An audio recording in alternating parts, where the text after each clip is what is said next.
문현빈 선수가 결국 외야 고정 수순에 접어든 걸까요?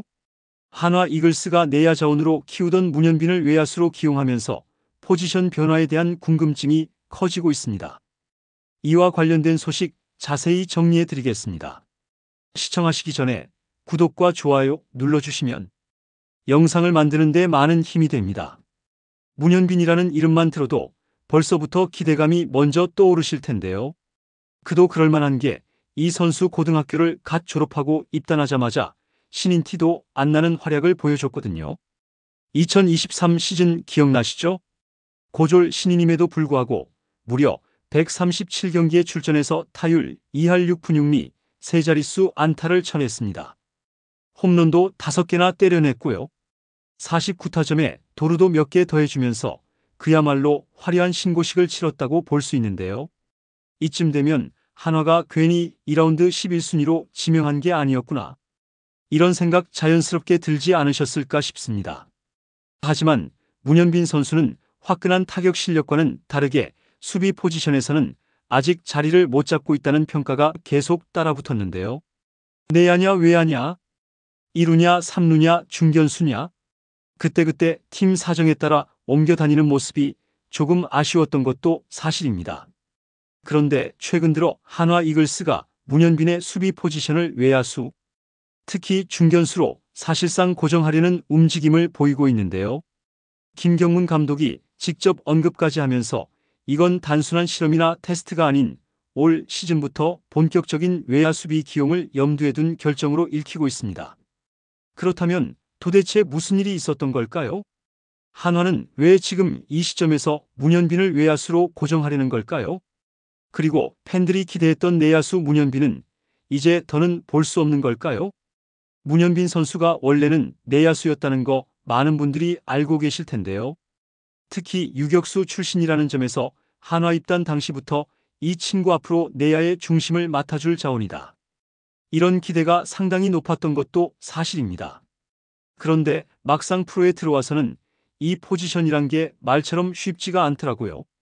2024 시즌만 보더라도 2루수로 38경기, 3루수로 13경기에 선발 출전했는데요.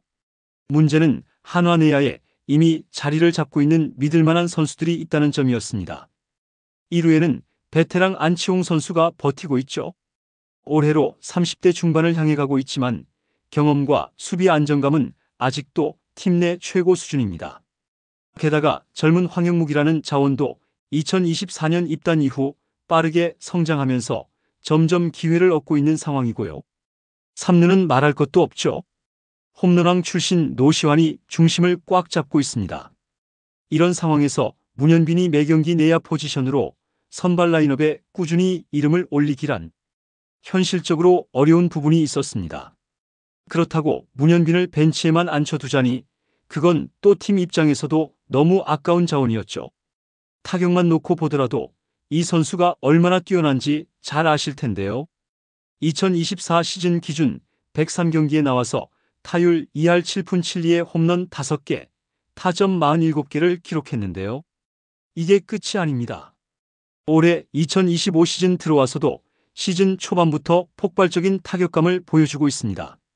17경기에서 타율 3할 3푼 3리, 홈런 3개, 타점 11개, 도루 2개, OPS는 무려 0.978에 달하고 있습니다. 이 정도면 지금 한화 타선에서 가장 컨디션이 좋은 타자라고 해도 전혀 과장이 아닐 정도인데요. 문제는 이 선수의 출전 기회를 어떻게 확보하느냐였고, 그 해답으로 구단이 꺼내든 카드가 바로 외야 고정이라는 전략이었습니다. 특히 중견수 포지션은 수비 범위도 넓고 타구 판단력도 중요한 자리인데요. 문현빈 본인도 코너 외야보다 중견수를 선호한다는 입장을 밝히면서 자연스럽게 퍼즐이 맞춰지고 있는 흐름입니다. 지금은 지명타자로 출전하면서 중견수 훈련을 병행 중이고 되겠다 싶으면 중견수로 선발 투입할 생각이다 라고 말했는데요. 이쯤 되면 궁금해지실 텐데요. 정말 문현빈의 외야 고정이 한화 이글스에게 득이 될 수 있을까요? 결론부터 말씀드리자면 현재로서는 꽤 현실적인 선택이라는 평가가 나오고 있습니다. 한화의 타선 구성 때문인데요. 올 시즌 개막 이후 한화는 주축 타자들의 동반 부진으로 공격 쪽에서 꽤나 고전을 하고 있습니다. 이럴 때일수록 타격 컨디션이 좋은 선수를 최대한 많이 타석에 세우는 게 팀 전체의 화력을 끌어올리는데 필수적이겠죠. 문현빈은 지금 한화에서 가장 타격감이 좋은 선수고, 이런 선수를 단지 포지션이 애매하다는 이유로 출전 기회를 줄이면 팀 입장에서도 손해라는 거죠. 또한 문현빈의 다재다능함이 오히려 외야에서 더 잘 드러난다는 점입니다. 내야 수비는 물론 중요한 포지션이지만 빠른 발과 넓은 시야, 공을 추적하는 능력은 외야, 특히 중견수 자리에서 더 빛날 수 있거든요. 감독 역시 이 점을 눈여겨보고 있는 듯한데요. 실제로 감독은 좌익수 플로리얼, 중견수 문현빈을 중심으로 우익수는 상대 선발 투수나 타선 컨디션에 따라 유동적으로 쓰겠다는 라인업 밑그림까지 그려놓은 상황입니다. 이 정도면 테스트 수준을 넘어선 사실상 전력 구상이라고 볼 수 있겠죠. 문현빈 본인 역시 타구 판단에 있어 코너보다 중견수가 더 편하다라고 이야기했는데요. 감독의 구상과 선수 본인의 선호가 맞아떨어지고 있는 겁니다. 결국 이 흐름만 놓고 본다면 문현빈의 외야 고정은 이미 내부적으로는 거의 결정된 사항이라고 봐도 크게 무리는 없을 것 같습니다. 하지만 모든 선택에는 장단점이 공존하는 법이죠. 문현빈이 외야로 나가면서 공격에서는 확실한 효과를 기대할 수 있겠지만 그동안 쌓아왔던 내야 수비 경험이 점점 희미해지는 건 아닐까 하는 아쉬움도 남습니다. 아직 어린 선수고 3루나 2루에서 더 성장할 여지도 있었기 때문에 이번 외야 고정이 성장 가능성의 축소로 이어지는 건 아닐지, 이런 시선도 분명 존재합니다. 하지만 한화가 이 결정을 내린 건 그만큼 지금의 문현빈이 타석에서 갖고 있는 가치가 크다는 뜻이겠죠. 게다가 외야라는 포지션이 문현빈에게 전혀 낯선 자리도 아니고 그 안에서 충분히 경쟁력도 갖추고 있다는 점에서 긍정적인 시선도 꽤 많은 게 사실입니다. 결국 중요한 건 문현빈이 그 역할을 얼마나 잘 해내느냐겠죠. 만약 중견수로 완전히 자리 잡는데 성공한다면 한화는 향후 몇 년간 공수에서 핵심 자원을 확실히 확보하게 되는 셈이니까요. 한화에서 문현빈은 기대를 품게 만드는 선수가 되어가고 있죠.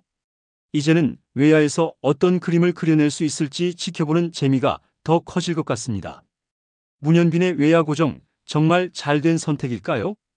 여러분들의 생각은 어떠신가요? 댓글로 여러분의 의견을 알려주세요. 영상을 시청해주셔서 대단히 감사드리며 선수들의 소식을 계속 듣고 싶으시다면 구독과 좋아요를 부탁드립니다.